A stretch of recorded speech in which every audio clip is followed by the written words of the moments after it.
ወመንፈስ ቅዱስ አሐዱ አምላክ በስመ አብ ወወልድ ወመንፈስ ቅዱስ አሐዱ አምላክ በስመ አብ ወወልድ ወመንፈስ ቅዱስ አሐዱ አምላክ። ክቡር አቦናን መምህርናን ናይዚ ደብሪ መሓዳሪ ቆሞስ አባ ገብረ ስላሴ አይንት እግዚአብሔር አቦታቴ ካህናት ዲያቆናት አሕዋት አቦታት አዴታት አሕዋት አሓት ከመይ ቀኒኹም? አሜን። ሉለ ባህሪ እግዚአብሔር አምላክና ዝኸበረን ዝተመስገነን ይኹን። ዘለናዮ ቅንያት ጾመ ፍልሰታ ይሓቀይ እግዚአብሔር አምላክ ጾምና ጸሎትና ይቀበለልና። ኣብዚ ጾም እዚ ዝንበብ ትርጓሜ ውዳሴ ማርያምን ትርጓሜ ቅዳሴ ማርያምን እዩ። ከም ተጀሚሩ ዘሎ ክንበብ ዝቐነየ እውን በፂሒ ዘሎ ትርጓሜ ቅዳሴ ማርያም ኮይኑ ሎሚ ንቕፅሎ ድማኒ ናቱ ክፋል ክፍሊ 3 ዝብል እዩ። እግዚአብሔር አምላክ በረከቱ ጸጉኡ ሂቡ ኣነ ንስኹምን ድማኒ ካብኡ ገለ ነገር ትሕዞ ሒዝና ኣብ ኣእምሮና ዝሰፍር ኣብ ልብና ድማ ዝዕቆር እንነብሮ ክኾነልና ቅዱስ ፈቃዱ ይኹነልና። ክፍሊ 3 ይብል ካህን ኦ ድንግል ምልእተ ውዳሴ ኦ ምስጋና ዝተማላእክ ድንግል በመኑ ልዕል ኢልና ብምንታይ ክንምስለኪ ብፀሓይ ብወርሒ ብሰማይ ትሕት ኢልና ድማ ብወርቂ ወይ ብዑንቂ ወይ ብምድሪ ወበአምሳለ መኑ ናስተማስለኪ መን ብዝመሰሎ ምሳሌ ክንምስለኪ ኢና ሙሴ ኤልሳ ብዝመሰልዎ ብዕፀ ጳጦስ ብልህብቲ ዶ ክንምስለኪ ወይስ ሃና ኤልሳቤጥ ብዝተመሰልኦ ምሳሌ ዶ ክንምስለኪ? መብርሂ ህጹጽ ጎደሎ ምሳሌ ስለ ዝኾነ እዩ እምበር ምሳሌ ዘይተረኽበላ ኮይኑ ይኮነን። ከምኡውን ከም መጠን ንጽህናኣ ቅድስናኣ ዘይኸውን ምሳሌ ስለ ዝኾነ እዩ። ከምኡውን ምእናም አንቲ ንማለት በመኑ በለ ድንግል ይብል አምላኽ ንምውላድ ዘብቅዓ ድንግልና እዩ። ከምኡውን ብድንግልናኣ ከቢራ እያ። ምእናም አንቲ ዘእምኔቺ ለብሰ አማኑኤል ልብሰተ ስጋ ዘኢይተረጎም ዝጐድል ህጹጽ ምሳሌ ኢልና ዶ ከይተርጎምናዮ ክንሓልፍ? እንዘ ሰብእሂ መኑ ይክል የአእምሮ ከም ዝብል ብሰብነቱ ኮነ ብኣምላኽነቱ ዘይምርምር አማኑኤል ናይ ስጋ ኣለባብሳ ዝለበሰልኪ ናይ ማእለማ ክዳን ንስኺ ኢኺ። መብርሂ ኣብ ናይ ኣላማይ ጉድጓድ ፈኣምን ቅጥንን ተኣሊሙ ሓደ ከም ዝኸውን ብኣኣ ድማ ናይ መለኮትን ተስበይትን ተዋህዶ ተነጊሩ እዩ። ከምኡውን እታ ማእለማ ንኹሉ ኣኪባ ከም እትሕዝ ጐይታ ድማ ሰማይ ምስ ናይ ግሱ ምድሪ ምስ ናይ ልብሱ ሒዙ ኣብኣ ሓዲሩ እዩ። ሰፍሖ ገብረ ዘእምጥንተ ስጋሁ ለኣዳም ስፍሑ ምእንቲ መርገም ዘይወደቆ 7 ዓመት ኣብ ገነት ዝነበረ ናይ ኣዳም ስጋ ገበረ። እዝስ ኣይኮነን ሊቅ ለብሶ ለዝኣበሰ ከም ዝብሎ ባህሪኡ ኣይተለወጠን። ባህሪ ኣዳም እዩ ኣንጺሁ ተዋሃደ። ዘእምጥንት ስጋሁ ማለቱ ብኣዳም ብማለት ብሌት ረኺብዎ ዝነበረ ባህሪ ሰብ ብቅድስቲ ድንግል ማርያም ነጺሁ ስለ ዝተረኸበ እዩ። ኦሪት ዘፍጥረት ምዕራፍ 3 ካብ 1 ክሳብ 21 መብርሂ ሙሉእ ክዳን እንተኾይኑ ቅጥኑ 500 እዩ። ጐይታ ድማ 4 ባህርያተ ስጋ 5 ባህርያ ነፍሲ ወሲዱ ተዋሂዱ እዩ። ከምኡውን ዘእምጥንተ ስጋሁ ጥንቱ ብስጋ ኣዳም ገበረ ማለት ሰብ ዝጽነሰሉ መጠን ተጸንሰ ነጽርቼ ሃበ ሰኣሌ ህፃናት ዘበጥንተ ሙላዱ ወጠነ ፍኖተ ነቺረ አሚሃ ተስእለ በጥንተ አካል እንዘይትዋሃድ ቃል ምስለ ስጋ ከም ዝብል ሃይማኖት አበው። ወፋይሙኒ ስጋ ዚአቺ ፋይሙ ድማ ስጋኺ እዩ። ፋይሙ ቅጥኒ ስለ ዝቕበል እዩ። መብርሂ ፍታሉን ቅጥኑን ናትኪ እዩ በለ። ከም ዝፍለጥ ሰብ ክጽነስ ከሎ ካብ ኣቦን ኣደን ተኸፊሉ እዩ ዝጽነስ። እዚ ግና ኩሉ ናታ ስጋ እዩ፣ ካልእ የብሉን። ስለዚ ስፍሖ ገብረ ዘእምጥንተ ስጋሁ ለኣዳም ወፋይሙኒ ስጋ ዚአቺ በለ። ወመስቄሁ ቃል ለሊሁ ኢየሱስ ክርስቶስ መጠቕለሊኡ ባዕሉ ኢየሱስ ክርስቶስ እዩ። ወእፀ ኩናቱኒ ከመ መስቄ እምነት ኣነምት ከም ዝብል ቀዳማይ ዜና መዋዕል ከምኡውን መሳቀይኡ መወርወሪኡ ኣካላዊ ቃል ኢየሱስ ክርስቶስ እዩ።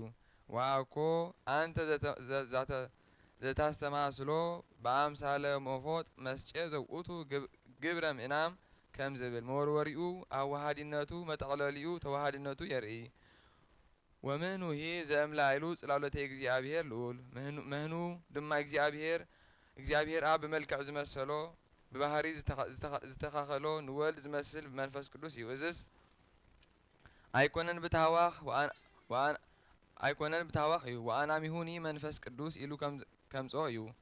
ኢሉን እግዚአብሔር አብ በመልክዕ ዝመስሎ በባህሪ ዝተኻኸሎ መንፈስ ቅዱስ ዝመስል ወልድ እዩ። ነዚ ከዓ መስቀሁ ቃል ለሊሁ ኢልዎ ኣሎ። ምህኑ ስልጣን እግዚአብሔር እዩ። መብርሂ መህን ወይ ድማኒ መትን ንላዕልን ንታሕትን ንላዕልን ከም ዝብል ናይ ዓላማ እዩ። ምሳሌኡ ድማ ናይ ቃል ርደት ናይ ስጋ ዕርገት ዝተፈጸመ ብፍቓድ እግዚአብሔር አብ እዩ። ወአናሚሁኒ መንፈስ ቅዱስ ዓላሚኡ ድማ መንፈስ ቅዱስ እዩ። ዘንጽህ ዝኸፈለ ዘወሃሃደ ኦ ዝ መንክር ወእጹብ ዝንቱ ነገር እዚ አምላኽ ሰብ አምላኽ ምዃኑ መስተንክር እዩ። ኦ ማይዶ ዘበሃቤቺ አደው አበው ቀደምት እሞት ውስተ ህይወት ቀዳሞት አቦታት እነ አብርሃም ካብ ሞት ናብ ህይወት ካብ ሲኦል ናብ ገነት ዝተሳገሩልኪ ድንግል ንስኺ ኢኺ። ኦ ምኢራግ እምድሪ እስከ ሰማይ ካብ ምድሪ ናብ ሰማይ መዳይ በዝኾንኪ ንስኺ ኢኺ። መብርሂ ብመሳልል ካብ ላዕሊ ንታሕቲ ከም ዝወርዱ ካብ ታሕቲ ንላዕሊ ከም ዝድይቡ ቅድስት ድንግል ማርያም ከዓ ንናይ ቃል ርደት ንናይ ስጋ ዕርገት ምኽንያት ኮይና እያ። ከምኡውን አርገ ምባሉ ዝድግፍ ነቲ ካብኣ ዝወሰዶ ስጋ ምኽንያት ገይሩ እዩ። ከምኡውን ቅዱሳን ምዕራጎም ነቲ ካብኣ ዝወሰዶ ስጋ በኹር ገይሮም እዮም። አርገ ከመያሌቡ ዕርገተ ጻድቃን ንጹሃን ከም ዝብል ከምኡውን ምዕራገ ጸሎት ንስኺ ኢኺ። ወብቺ ይዐርግ ጸሎተ ኩሎም ቅዱሳን አልቦ ጸሎት ወአልቦት እንባሌ እንበሌቺ ማርያም ዘይዐርግ ሉዓሌ ከም ዝብል ማህለተ ጽጄ ወብቺ ተሃደሰ ቀዳሜ ኩሉ ፍጥረት ግብር ግብር ካብ ዝተፈጥሩ ፍጥረታት አቀዲሞም ዝተፈጥሩ አርባዕተ ባህርያት ተሐደሰልክ ንስኺ። ንፋስ ሓያል እሳት ወሓያል ከም ዝብል ንኩሉ በብዘለውዎ አምሊኾሞ ነይሮም እዮም። ስለዚ ምምላኾም ብሌት ዘይምምላኾም ተሃድሶ ገይሩ ተናገረ። ከምኡ ካብ ደቂ ሰብ ቀዲሙ ዝነበረ አዳም ዝተሐደሰልኪ ንስኺ ኢኺ። መብርሂ ንሱ እጸ በለስ በሊዑ ብሌት አምጺኡ ነይሩ ብቅድስት ድንግል ማርያም ተሐድሶ ስለ ዝረኸበ ከምኡውን ቅድሚ ፍጥረት ሰብ ዝነበረ መልአኽ ዝተሐደሰልኪ ንስኺ ኢኺ። እዚ ከዓ ንቀውስቶስ ዝተባሃለ መልአኽ አተዓሪኻ እያ። ሓደ ግዜ ጎይታ ተቖጢዑ ንህፃናት ገም ኑዲን አጥፉ ኢሉ መላእኽቲ ሰደደ። ናይቶም ህፃናት በደል እንታዩ እንተበልና ብግዜ ቅዳሴ ናብዚ ናብቲ እናበሉ ሃዊኾም ነይሮም እዮም። ቀውስጦስ ግና ሓደ ጽቡቕ መልክዐኛ ህፃን ረኸበ። ለዘሰ ዘፈጠሮ ይቅትሎ በለ። ነዚ ዝፈጠሮ ይቕትሎ ኢሉ ገደፎ። እቶም ካልኦት መላእኽቲ ዝተላእኽዎ ፈጺሞም ንሰማይ ክዓርጉ ከለዉ ንሱ ሓይሊ ስኢኑ ወዲቑ ተረፈ። አማዕዲው ጠመቶሞ ኣብ ደብረ ቀልሞን ዓንዲ ብርሃን ተተኺሉ ረአየ። ዛቲ መካን ትከውነኒ አራጭተ ምስለ እግዚእየ ኢሉ ተጐቲቱ ከይዱ ኣብ ኣፍ ደገ ሰላም ወደቐ። ዲያቆን ንተልእኾ ክኸፍት እንተመጸ ኣብኡ ወዲቑ ረኸቦ። አንታ እንታይ ኢኻ ምድራዊ ዲኻስ ወይ ሰማያዊ በሎ። ግብረይ ደኣ ምድራዊ ገይሩኒ እምበር ተፈጥሮይሲ ሰማያዊ እዩ በሎ። ሕጂ ግዳ ኬድካ ንኣባ ሳሙኤል ንገረለይ በሎ። ከይዱ ድማ ነገረሉ። ንሱ ድማ ደወል ደዊሉ ህዝቢ ጸዊዑ ጉባኤ ገይሩ 41 እግዚኦ መሃረነ ክርስቶስ 41 በእንተ ማርያም ኣብጺሑ ኣብቲ ቤተ ክርስቲያን ዘላ ስእሊ ቅድስት ድንግል ማርያም ተማህፀነ። ብየማናይ ኢድካ የማናይ ክንፉ ብጸጋማይ ኢድካ ድማ ጸጋማይ ክንፉ ሒዝካ ተንስእ በስመ እግዚአብሔር ፈጣሪከ በሎ በለቶ። ከምኡ ድማ በሎ ቅድም ዝነበረ ሓይሉ ተመልሰሉ። ብረድኤት ከይፍለየኩም ስመይ ካብ ኣባ ሳሙኤል ኣይትፍለዩ ኢልዎም ንሰማይ ዓረገ። ርህራሄቺ ማርያም ቀሴፈ ህፃን ኣህደጎ ለመልአክ ብቺ ዘተማህፀነ ትእዛዘ ጽየቺ በአንትጎ እምድህረ ተስእኖ አሪግ ለቀዊም ሀበይ ዛወጎ ሳሙኤል ሰበ ጸለየ ደብረ ቀልሞን አሪጎ ኃይለ ተአምር ዘስእልቺ ሰማየ መዘጎ ከም ዝብል ማህሌተ ጽጄ አንቲ ውእቱ ተስፋሁ ለአዳም አመ ይሰደድ እምገነት አበው ቀደምት ንዝበሎ ይዝርዝሮ አመ ተሰደ ክብል እዩ አመ ይትበሃሎ ለሰይጣን አመ ይወፁ እስራኤል እምግብጽ ከም ዝብል አዳም በበደሉ ካብ ገነት ከምስተሰጎ ተስፋው ንስኺ ነበርኪ። ታሪኽ ጎይታ ንአዳም ካብ 4 ባህርያተ ስጋ 5 ባህርየ ነፍሲ ፈጢሩ አኽቢሩ ኣብ ገነት ኣቐመጦ። 7 ዓመትን 47 መዓልትን ኣይትብላዕ ዝበሎ ዕፀ በለስ ሓልዩ ትእዛዝ ኣኽቢሩ ተቐመጠ። መጽሓፈ ክፋሌ ምዕራፍ 4 ጥቕሲ 16 ድሕሪ ዚ ግና ኣይትብላዕ ዝበሎ ዕፀ በለስ በልዐ ትእዛዝ ኣፍረሰ። ድሕሪ ደጊም ኣብዚ ምንባር ኣይግብኣካን እዩ ኢሉ ካብ ገነት ኣውፅኦ። ዘፍጥረት ምዕራፍ 3 ጥቕሲ 6 ኣብ መንጽር ገነት ኣብ ደብሪ ቅዱስ ኣቐመጦ። ስለምንታይ እንተበልና ጣዕሳ ምእንቲ ክስምዖ ነታ ዝነበራ ቦታ እናረኣየ ናብ ቦታ ኣቦይ ድኾን ይመልሰኒ ኢሉ ተስፋ ከይቆረጸ ክጽሊ እዩ። ሓደ መዓልቲ እግዚኣብሔር ዝኣክል ጐይታ ገነት ዝመስል ቦታ ብኣኸ ምኽንያት እኮ የሲእነዮ ዘለኹ ኢሉ ንሄዋን ተቖጥዓ። ሰንቢዳ ሃዲማ ከደት። መልኣኽ መጺኡ ተዓረቃ በሎ። እግዚኣብሔር ዝኣክል ጐይታ ገነት ዝመስል ቦታ ሲእነዮ ዘለኹ ብኣኣዶ ይኮነን ኣይዕረቓን በሎ። ድሕሪዚ መላእክት ናይ ጸሎት ጊዜያት ምሂሮሞ ስለ ዝነበሩ ጊዜ ቖጺሩ ክጽሊ ኸሎ መልኣኽ መጺኡ ኣዳም እንታይ ክኾነካ እዩ? ናይ ቂመኛ ጸሎት እኮ እግዚኣብሔር ኣይቅበሎን እዩ በሎ። በል ኬድካ ኣምጽኣለይ በሎ እሞ ከምቲ ዘባረድካያ ኬድካ ኣምጽኣያ እምበር ኣነ ደኣ እንታይ በሃላ ይበሎ። ባዕሉ ከይዱ ኣምጽኣ ንሳ ድማ ኣብ ጫምኡ ወዲቓ መሓረኒ በለቶ። ካባኻ ኣይትፍለያ ኢልዎ ከደ። ነዚ ኣብነት ምግባር ደቂ ኣንስትዮ ሎሚ ሰብኣይ ይልምን እምበር ሰበይቲ ኣይትልምንን እያ። ድሕሪዚ ሄዋን እግዚኣብሔር ከም ትበዲልናዮ ዝተጻልኣና ዶ ክተርፍ እዩ በለቶ። ኣዳም ድማ ኣየ ንሱስ መሓሪ እዩ፣ ግና ንስኺ ከለኹ እሞ እንታይ ክኸውን እዩ በላ። ኣነስ ድሕሪ ደጊም ካብ ፈቓድካ ኣይወፅእን እየ በለቶ። በዚ ን40 መዓልቲ ተሰማሚዖም ንሱ ኣብ ሓደ ቀላይ ንሳ ኣብ ሓደ ቀላይ ጥቓጥቓ ኮይኖም ሱባኤ ኣተዉ። 40 መዓልቲ ከይኣኸለ ከሎ በዚ ዝቐነአ ሰይጣን ከምዚ እንተኾይኑ እሞ ምስ ፈጣሪዮም ክዕርቑ ዶ ኣይኮኑን ኢሉ ናብ ኣዳም ከይዱ ኣዳም ፈጣሪኻ ተዓሪቑካ እዩ እሞ ውፃእ በሎ። ኣዳም ድማ ንስኻ መን ኢኻ በሎ። ኣነ መልኣከ ብርሃን ገብርኤል እየ በሎ። ኣነ ድሕሪ ደጊም ናይ ፍጡር ቃል ሰሚዐ ኣይወፅእን እየ በሎ። በልድሓን ንዝለኣኸኒ ነግር ኢሉ ካብኡ ሓሊፉ ናብ ሄዋን ከደ። ሄዋን በዓል ቤት ክዝብሎ ፍለጢ ቀደም ፈጣሪ ዋይ ትብላዕ ዝበሎ ዕፀ በለስ በልዐ፣ ሕጂ ድማ ምሕረካ እየ ውፃእ እንተበሎ ኣይወፅእን ይብላ ኣሎ። ኣነ ካብዚ ንንየ ውሩድ ካብ ርእሰይ እየ በላ። ሄዋን መሰስ ኢላ ወፂያ እንኳን ዶ ብኽንዲዚ መዓልትስ ብሓንቲ መዓልቲ ይቐረ ክብለልና እንዶ ኣይክእልን እዩ? ምሕረኩም እየ ውፁ ክንበሃል ከለናስ ንምንታይ ዘይንወፅእ በለቶ። ኣንቲ ቅድሚ ሎሚ ናይ ፍጡር ቃል ሰሚዐ ተጐዲኤ ኣለኹ፣ ሎሚ ኸዓ ናይ ፍጡር ቃል ሰሚዐ ኣይወፅእን እየ በላ። በልኣነስ ከይደ ኢላ ወፂኣ ከደት። መልኣኽ ኣይትፈለያ ኢልዎ ነበረ እሞ ኣዳም እውን ወፂኡ ሰዓባ። ንሳ ንዲያብሎስ ንሱ ንዓኣ እናተኸተለ ኣብ እግሪ ገነት በጽሑ። ኣነ መን እየ በሎም። መልኣከ ብርሃን ቅዱስ ገብርኤል እየ ኢልካና ነርካ በልዎ። ኣነ መልኣከ ብርሃን ኣይኮንኩን ናይ ጥንቲ ጸላኢኹም ኢሉ ጽልሙት ገጹ ኣርኣዮም። በዚ ድማ ሰንቢዶም ወደቑ። ኣብኡ 3 መዓልቲ ገበሩ። ቅዱስ ገብርኤል መጺኡ ኣልዒሉ ወሲዱ ኣብ ደብሪ ቅዱስ ኣቐመጦም። ኣዳም ናይ ምግብናኸ ከመይ ንኹን በሎ። ብዛዕባ ምግብኹምስ ነቲ ዝለኣኸኒ ክነግረልካ እየ በሎ። ከይዱ ኣብ ገነት ንዘለዉ ኣዕዋፍ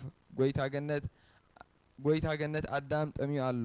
ዳሕራይ መዓልቲ ምስ ፈጣሪኡ ምትዕራቕ ኣይተርፎን እዩ እሞ ደቁ ንደቅኹም ከይጻልእዎም ሕጂ ምግቡ ውሰድሉ በሎም።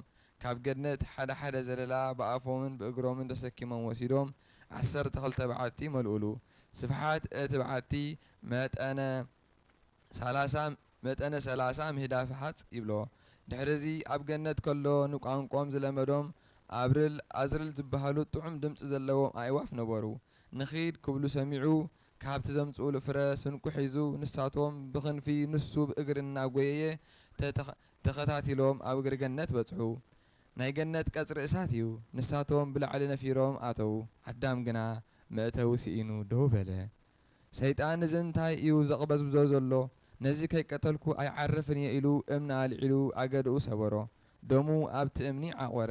ወተደብተረት ይእቲ እብኒ ላዕለ ርእሲ ኣዳም ከም ዝብል እታ ብሰይጣን ዝተደርቤት እምኒ ኣብ ልዕሊ ኣዳም ከም ድንኳን ኮነት። ኣብ ውሽጣ ድማ 3 መዓልቲ ገበረ። ኣብ ሳልሳይ መዓልቲ መልኣኽ መጺኡ ኣልዓለሉ። ኣዳም ካብቲ ዘምጽኦ ፍረገነት ምስ ደሙ ሓዊሱ መስዋእቲ ኣቕረበ።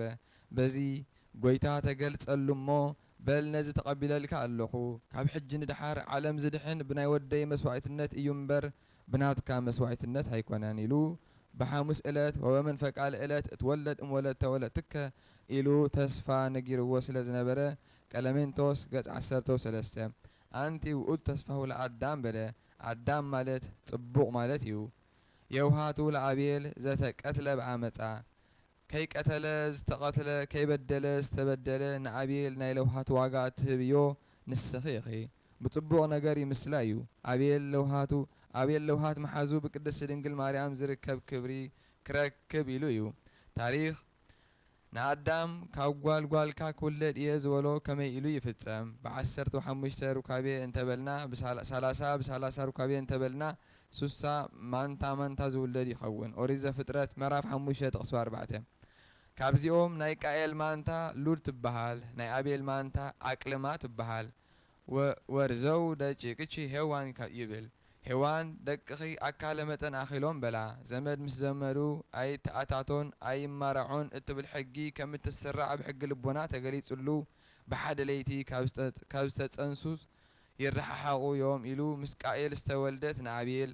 ምስ አቤል ዝተወልደት ንቃኤል አመርዓውዎም እዛ ሉድ ወትመስል ሄዋን ሃ እማ ከም ዝብል ስንክሳር ጥሪ መልክዐኛ ነበረት አቅሌማ ገና ከስዕ አደ ጉራሙራ ከም ዝበሃል መልክዕ አይነበራን በዚ ምክንያት ቃኤል እታ መልክዐኛ ሓብተይ ንአቤል ነታ ክፍእቲ ሓብቱ ንአይ ኢሉ ሓዘነ አዳም ከዓ በሉ መስዋእቲ አቅርቡ እሞ አምላኽ መስዋእቱ ዝተቀበለሉ ንሉድ ይመርዓዋ በሎም ንግዚኡ ፍቃዲ እግዚኣብሔር ምዃኑ ክፈልጥ ፍጻሜኡ ግና መስዋእቲ ምልማድ እዩ አቤል ሓላው ወይ ካብ ጋሳ አባጊዕ ነበረ እሞ ንጹሃ ባህሪ እግዚኣብሔር ንጹህ ነገር እንተ ተሰውአሉ ይፈቱ እዩ ኢሉ ቀርኑ ዘይከርከረ ጽፍሩ ዘይዘርዘረ ጸጉሩ ዘይሓረረ ሓደ ዓመት ዕድመ ዘለዎ ገንሸል አምጽኡ መስዋእቲ ገበረ እግዚኣብሔር ድማ ናይ ልቡ ቅንዕና ናይ መስዋእቱ ጽሬት ርእዩ ተቀበለሉ ወነጸረ ላዕለ አቤል ወመስዋእቱ ከም ዝብል ኦሪት ዘፍጥረት ምዕራፍ 4 ጥቕሲ 4 ብምንታይ ይፍለጥ እንተበልና እሳት ካብ ሰማይ ወሪዱ በሊዑሉ እዩ ከምኡውን አቤልሰ አቅረበ ሊተ በንጹህ ልብ ዝብል ቃል ተሰሚዑሉ እዩ ደጊሙ አቤልሰ አስረጸ ጽድቀ እምነፍሱ ከም ዝብል አእዋም ካብ ባዮ ትርኢት ዕንበባ ከም ዘውፅኡ አቤል ድማ ከምኡ ካብ ርእሱ ጽቡቕ ስራሕ አርእዩ እዩ ቃየል ድማ ሓረስታ እዩ ዝነበረ እሞ እግዚኣብሔር አይበል እንተተቀበለ ይቀበሎ እንተዘይተቀበለ ከዓ ከይክልኒሉ ሃጉዝ ወድኦ ስርናይ ክርዳዱ ከይአረ መስዋእቲ አቅረበ ኢታ ድማ ናይ መቕናዕን ናይ መስዋእቲ ዘይምጽራይን ጓቱን ርእዩ አይተቀበሉን ላዕለ ቃየልሰ ወላዕለ መስዋእቱ ይነጸረ እግዚኣብሔር ከም ዝብል ኦሪት ዘፍጥረት ምዕራፍ 4 ካብ ጥቕሲ 5-8 ድሕረዚ ቃኤል ከማይ ዝበለ ሽጉር አብያሎ ኢሉ እናሓዘነ ክኸይድ ከሎ ጸላኢ ሰናያት ሰይጣን ሰብ ተመሲሉ ኣብ ጎደና ጸኒሑ ኦ ምንታይ ያትክዘከ በሎ እንታይ ክብል አዳም እንተፈረደ በአይ እግዚአብሔር እንተ አዳለወ በአይ አዳም ነታ መልክዐኛ ሓብተይ ንሓወይ ሂቡለይ እግዚአብሔር ከዓ ናቱ መስዋዕቲ ተቀቢሉ ናተይ መስዋዕቲ አይቅበልን ማለቱ የሕዝነኒ በሎ ንሱ ድማ እንታይ የሕዘነካ ንኡ ቀቲልካ ንክልቲአን ስመን ከይከልአካ ኣብ ልዕሊ ዝውን ቅር ዘካን ኣቦኻ ንርእሱ ምስ እግዚኣብሔር ተጸሊዩ ከመይ ጌርካ ትሰምዖ በሎ መምሃሪ ምንቲ ክኾነ ድማ ንግዚኡ ሓደ እቲ ኹምራ መስዋእቱ በተነሉ ተናዲዱ እምነ አልዒሉ ደርብየሉ እሞ ወቂዑ ዝሞተ መሲሉ ወደቀ ድሕሪ መሬት ኢኻ ናብ መሬት ድማ ትምለስ ተባሂሉ ንአዳም እኮ ተነጊሩሉ ኣሎ ለካ ሞት ኣሎ በሎ ከምኡውን እቶም አጋንንቲ ሓዲኦም ከዓ እኳ መሲሉ ቀሪቡ እቲ ሰብ ዝመስል ነቲ እኳ ዝመስል ወቅዖ ዝሞተ መሲሉ ወደቀ ቤል ሓዉ ናብ ቦታ ኣታኽልቲ ኬድና ሸዊት በሊዕና ንምጻእ በሎ በዚ ምክንያት ንበረኻ ሒዝዎ ኣታኽልቲ ርእዮም ሸዊት በሊዖም ክምለሱን ከለዉ ማይነስ ሩባ ሒዝዎ ወረደ ንሱ ብዕድመ ዓብዪ ስለ ዝኾነ ኣቐዲሙ ማይ ሰተየ አቤል ግዲኡ ክሰቲ ከሎ እምነ አልዒሉ ኣብ ርእሱ ጸዓኖ ደሙ ነጢሩ ንቃኤል ክዳኑ ጸይቆ ከምዚ ገይሩ ቀቲልዎ ክምለስ ከሎ አዳም ሓውኻ ደኣ ኣበይ ኣሎ በሎ ቦኑ አነ አቃቢሁ ለአቤል ከም ዝብል አነዶ አቤል እየ በሎ ጠርጢሩ እንተኸደ ቃየል ቀተለኒ በሎ አቤል ጸላኢው እናፈለጠ ምስዓቡ ለውሃቱ እዩ እሞ ለውሃቱ ለአቤል በለ ኦሪት ዘፍጥረት ምዕራፍ 4 ካብ ጥቕሲ 4-11 አቤል ማለት በጊዕ ደመና ማለት እዩ ሂሩቱ ለሴት ሂሩቱ ለሴት ንሴት ናይ ርህራሄኡ ዋጋ እተውህብዮ ንስኺ ኢኺ ናይ ሴት ርህራሄኡ ኣቦኻና ኣዴኻና ክብር እትብል ሕጊ ከም እትስራዕ ሕጊ ልቦና ብሕጊ ልቡና ተገሊጹሉ ነቦ ረድዩ እዩ። ምዕራፍ 20 ጥቕሲ 12 ታሪኽ ኣዳም ብናይ ኣቤል ሞት 14 ሱባኤ ዓመት ሓዚኑ ነበረ። 98 ዓመት ማለት እዩ። ድሕሪዚ መልኣኽ መጺኡ ናሁ ወልድከ ኣቤል ተሳእለመ እፀዊሃ ለገነት በሎ። በዚ ኣዳም ካብ ሓዘኑ ተናዚዙ ንሄዋን ተረኸባ እሞ ንሴት ወለዱ። ሴት ማለት መተካእታ ማለት እዩ። ኦሪት ዘፍጥረት ምዕራፍ 5 ጥቕሲ 3 ወምግባራቲሁ ለሄኖክ ንሄኖክ ተውህብዮ ንስኺ ኢኺ ታሪኽ ቅድመ ኩሉ ተከብተ ሄኖክ ወአልቦ በሃበ ተከብተ ከም ዝብል ሄኖክ 6 ዓመት ኣብ እግሪ ገነት ወዲቑ ምስ ጸንሐ ብ70 ዓመት ተሰዊኡ ገነት ከሎ ደኣ ከመይ ኢሉ ወአልቦ ዝኣእመረ ዝብል እንተበልና ገነት 4 ማዕዘን ኣለዋ። ብየናይ ወገን ከም ዝነበረ ኣይፈልጥን። ሄኖክ ማለት ተሓደሰ ማለት እዩ። ኣዳም ብመብልዕ ምኽንያት ብልየት እንተኣምፀአ ሄኖክ ድማ ካብ መብልዕ ተኸልኪሉ ተሓድሶ ኣምፂኡ እዩ። ካብ ናይ ኣቤል እምነት ናይ ሄኖክ እምነት ይበልጥ። ንኣቤል እምነቱ እንታይ ጠቒምዎ እዩ ኣይበለን። ኦሪት ዘፍጥረት ምዕራፍ 5 ጥቕሲ 24 ታቦት እንተ ኖህ በዘባቲ ድህነ ምእኩይ ኣይ ኖህ ካብ ማይ ኣይሂ ካብ ማይ ድምሳሴ ዝደሓነላ መርከብ ንስኺ ኢኺ ማይ ኣይሂ ከምጽእዮሞ መርከብ ስራሕ ንህዝቢ እውን ንገር በሎ። ከምቲ ዝበሎ ነገሮም መዓሰይ እዩ ዘምጽኦ በልዎ። ድሕሪ 120 ዓመት ወይ ከዓ ዘመን በሎም እምበኣር ንስኻ ሒደት ርእስኻ ስለ ዝኾንካ ካብ ሎሚ ጀሚርካ ስራሕ ንሕና ገና 100 ዓመት ተቐሚጥና 20 ዓመት ንሰርሕ በልዎ። ድሕሪዚ ኖህ እግዚኣብሔር ዘይገብሮ ኣይናገርኒ እዩ ኢሉ መላእኽቲ ካብ ገነት ፈኪስ ዝሰማማዕ ኣዕፃው እናምጽእሉ ንእለቱ ስራሕ ጀመረ። ክሰርሕ ከሎ ድማ ከምቲ ዝነገሮ 3 ወገን ገይሩ ንውሓቱ 300 እመት ግፍዑ 50 እመት ቁመቱ 30 እመት ገይሩ ሰርሐ። ኦሪት ዘፍጥረት ምዕራፍ 6 ካብ ጥቕሲ 1 ክሳብ 14 ካብ ዝብልዑ 5 ካብ ዘይብልዑ 2 ሒዝካ እቶ በሎ። እዚኣቶም ከዓ ዝብልዑ 5 ንምግቢ ኮይኖም እቶም 2 ድማ ንዘርኢ ክኾኑ እዮም። ብክልተ ኢዮቤል ሰሪሑ ፈጸመ 98 ዓመት ማለት እዩ።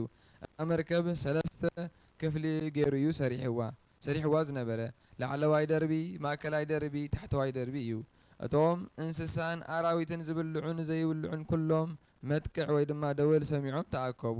ከምኡውን መልኣኽ ብኣውታረ ነፋስ ኣኪቡ ኣቕረበሉ ሒዝዎም ከዓ ኣተወ።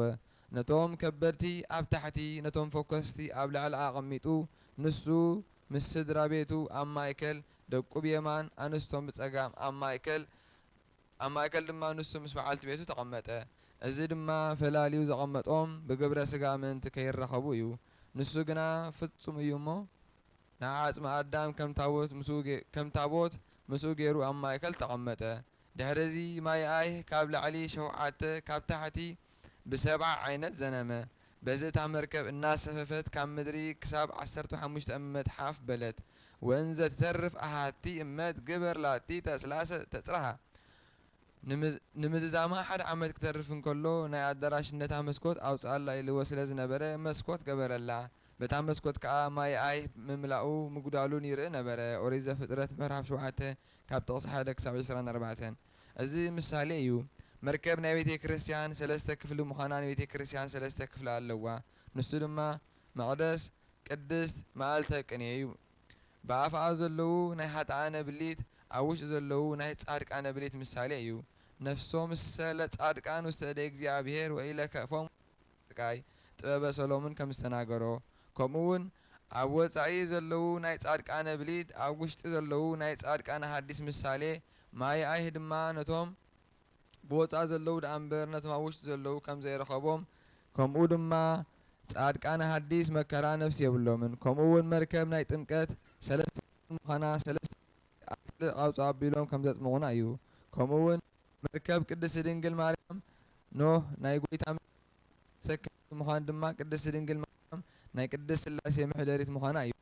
ከምኡውን ብንጽሓ ስጋ ብንጽሓ ነፍሲ ብንጽሓ ልቡና ንጽህቲ እያ።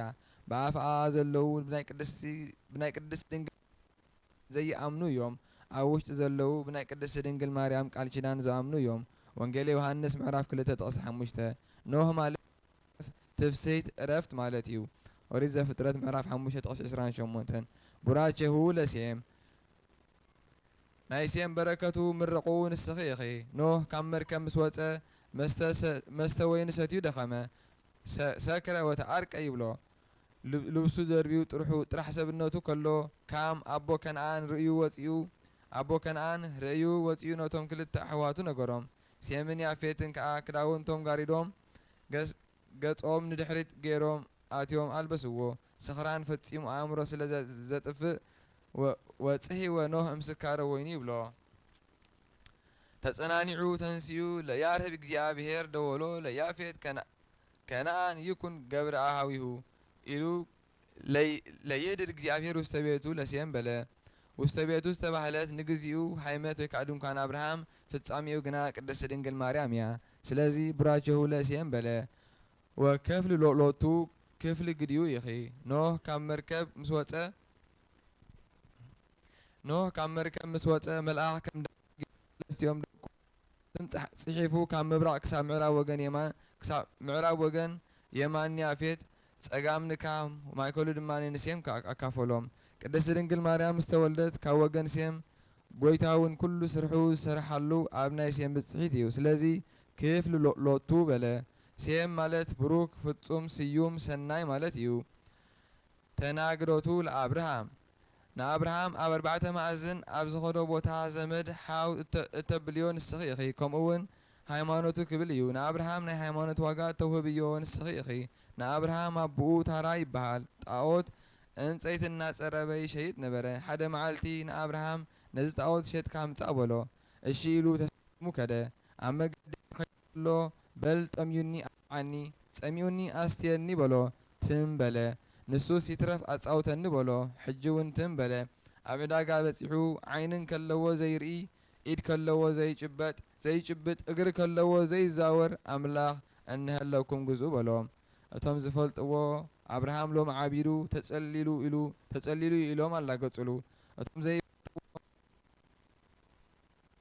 እንታይ ዋጋስ ከውፅኣሉ ይኽእል እንታይ ከውፅኣለ ኢሉ ኸሒዝዎ መጸ ኢሎም ከም ዋዛ ረኣይዎ በዚ ዝገዝኣሉ ስኢኑ ተመልሰ ክምለስ ከለውን ደጊሙ ኣብ መገዲ ከምቲ ቅድሙ ጠምዩኒ ኣብላኒ ጸሚኡና ኣስቲአኒ ትም በለ ድሕሪዚ ኣነ ዘይፈለጥኩ ኮይነ እየ እምበር ሰሉስ መዓልቲ ዝተፈጠርካ ዕንፀይቲ ዶ ይኮንካን ኢሉ ብታሕቲ እምኒ ኣንጺፉ ብእምኒ ጨፍሊቑ ሰባበሮ መጽሓፈ ኩፋሌ ምዕራፍ 10 ጥቕስ 31 አብርሃም ኣምላኹ ቀጥቂጡ ኣምላኽ ይደሊ ንፋስ ረቂቕ እዩ ካበይ ከም ዝመጽእ ናበይ ከም ዝኸይድን ኣይፍለጥን እዩ ሓያል ባሕሪ ይግስጽ ገረብ የናውፅ እዩ ንኡ ከምልኽ ኢሉ ሓሰበ ተራቂቑን ተመርመረ መንደቕ ግድግዳ ክኸልክሎ ርእዩ ጉድለት ረኸበሉ ደጊሙ እሳት ረቂቕ እዩ ኣይተሓዝን ሓያል እዩ ርሑስን ንቑፅን ሓደ ገይሩ የቃጽል ነዚ ከምልኽ ኢሉ ሓሰበ እንተመርመረ ርሑስ ገደል ማይ ክኸልክሎ ርእዩ ጉድለት ረኸበሉ ማይ እንተተሓጸብዎ የጽሪ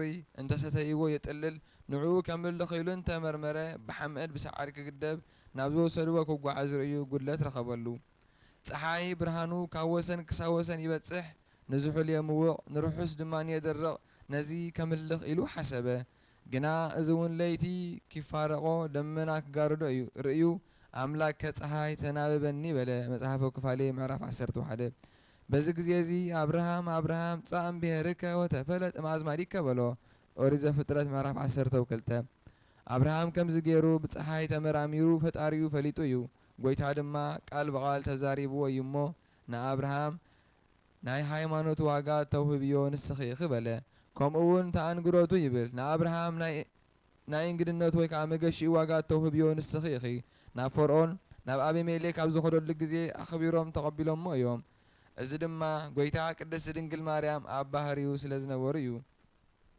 ከምኡውን ኣንግዶቱ ይብል ንአብርሃም እንግዳ ወይ ከዓ ጋሻ ናይ ምቕባሉ ዋጋ ተውህብዮ ንስኺ ኢኺ ታሪኽ አብርሃም ቤቱ ኣብ ቀራና መገዲ ሰሪሑ ንኹሉ ዝሓልፍ እናተቐበለ ይነብር ነበረ ሓደ ግዜ ሰይጣን በዚ ተመቕንዩ ርእሱ ፈጊኡ ደሙ ፈሲሱ ዝቆሰለ ሰብ መሲሉ ኣብ ማእከል ቀራና መገዲ ጸኒሑ ናበይ ትኸዱ ይብሎም እንደ አብርሃም ይብልዎ ኣየ ناي قدم أبراهام مسيلكم ديو أنا يبلعني يستيني إيو إلى أنت خدكو رعيوني رأسي فقيو دمي أفسيسو عيس امتي كسكيسو كداني كأديدو سبنتي أواردو أباريروني بلوم كم زنا بلا سلسة معالتي قاشان دا أبراهام كي آتو كالكالة أبراهام دما ما أديك زيابير بزي مسكر روك مقابي إلو مقبي كيك أربا سلسة معالتك أنيه أبي سالساي معالتي سلاسي سب مسيلوم ترأيوه مسرعيوم كاب أف دقدن كانوا كقبلهم قويه نام مدرك عاسقده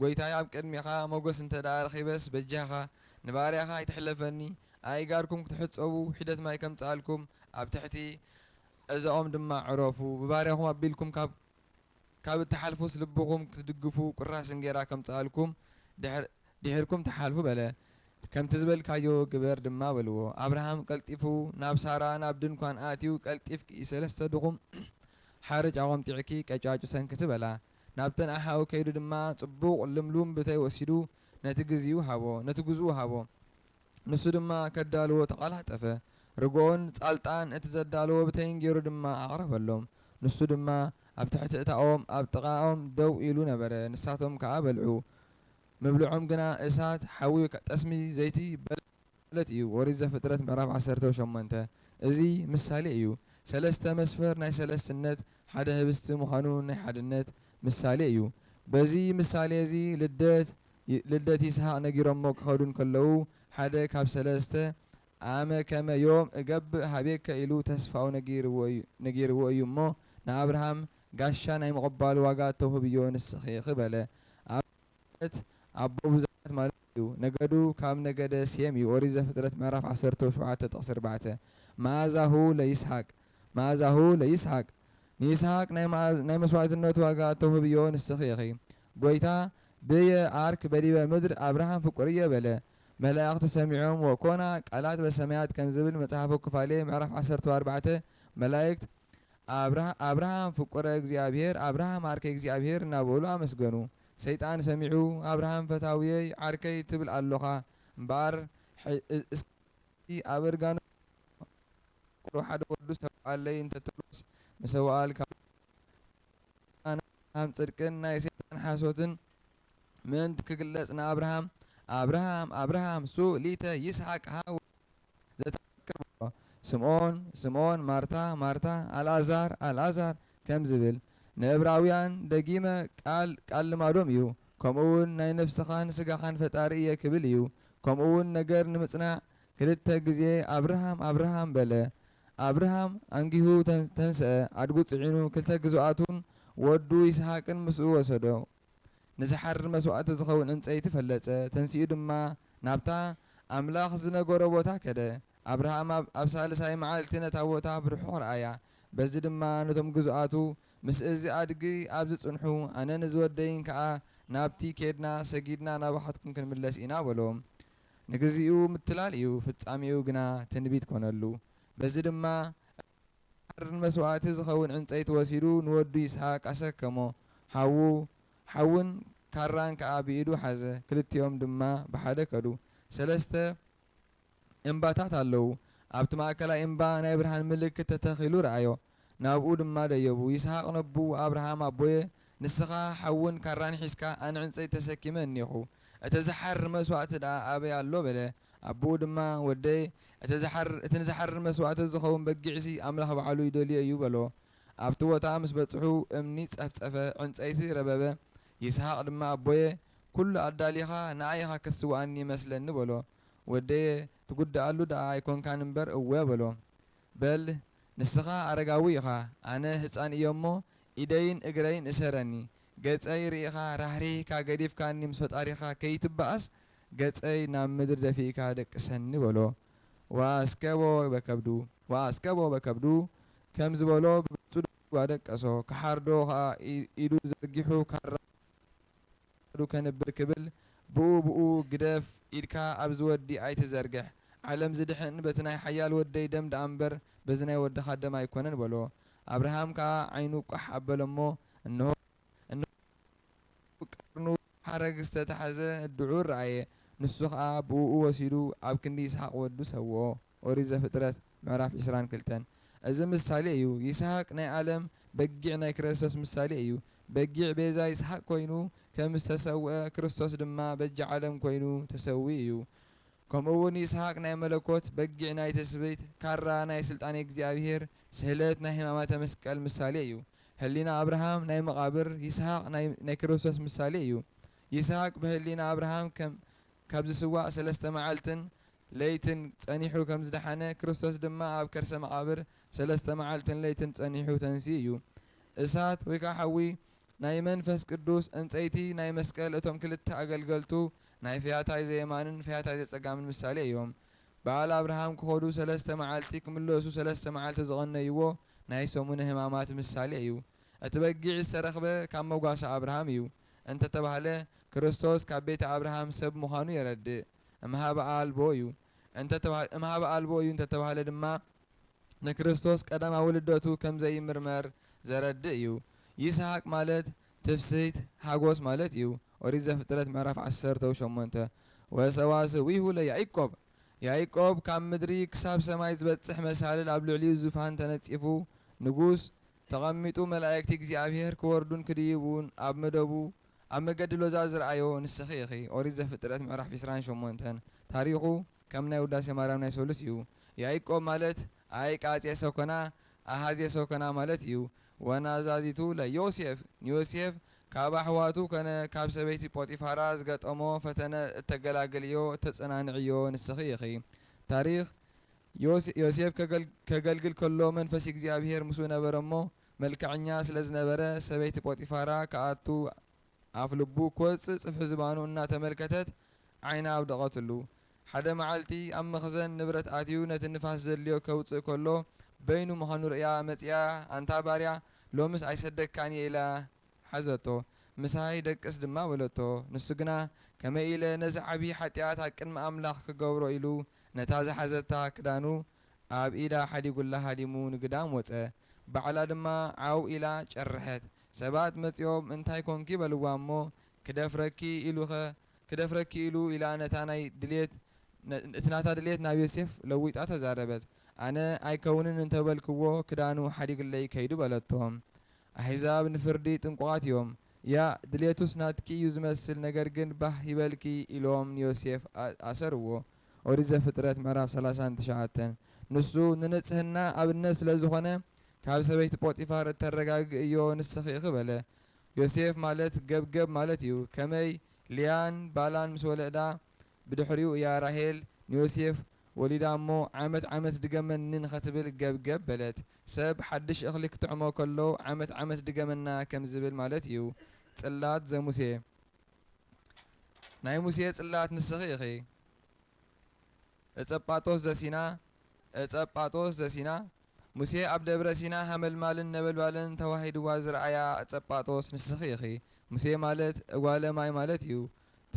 ترموت قال فرعون كم ما يزرخبكو كم ما يزوصايكو الى موسى بلتو صناصل زوسل لبسو لآرون كاهن ኣብ ልብሱ ዘላ ጭልጭል ትብል ጸናጽል ንስኺ ኢኺ ታሪኽ ጎይታ ንሙሴ ሓውካ ኣሮን ናብ ቤት መቕደስ ክኣቱ ከሎ ጭልጭል ዝብል ወርቂ ኣስሪሑ 6 ብቕድሚት 6 ብድሕሪት ገይሩ ድምፂ ዘለዎ ክዳን ለቢሱ እናስምዐ ኣትዩ ይጸሊ እቶም ህዝቢ ድማ ንኡ ኣብነት ገይሮም ኣትዮም ይጸልዩ በሎ እዚ ከዓ መላእክት ከይቀዝፍዎ እዩ ከምኡ እውን ሕማም ምእንቲ ክኽልክል እዚ ምሳሌ እዩ ልብሲ ናይ ቅድስቲ ድንግል ማርያም እቶም 12 ኣዕናቅ ናይ 12 ሃዋርያት ካብኡ ድምፂ ይስማዕ ከም ዝነበረ ሃዋርያት ወላዲት ኣምላክ እያ ኢሎም ምሂሮምን ኣስሚዖምን እዮም ከምኡ እውን ልብሲ ናይ ንጹሃን ኣበው ዕንቁ ናይ ቅድስቲ ድንግል ማርያም ምሳሌ እዩ ድምፂ ዕንቁ ክስማዕ ከሎ